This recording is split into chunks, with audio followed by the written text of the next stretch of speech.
Game changer, అది నిజమే. శంకర్ గారు ఎందుకు పెట్టారో తెలియదు.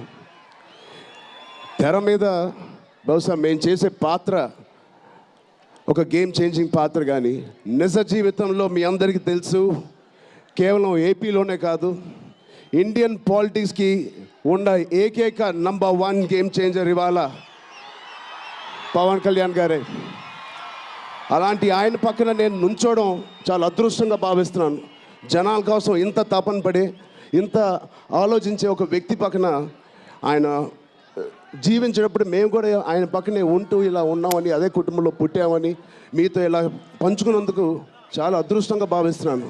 శంకర్ గారు ఎవరిని చూసి ఇలాంటి క్యారెక్టర్స్ రాశారో మీ అందరికీ తెలుసు. నిజ జీవితంలో శ్రీ పవన్ కళ్యాణ్ గారిని లాంటి వ్యక్తులు చూసి రాసిన క్యారెక్టర్ అది.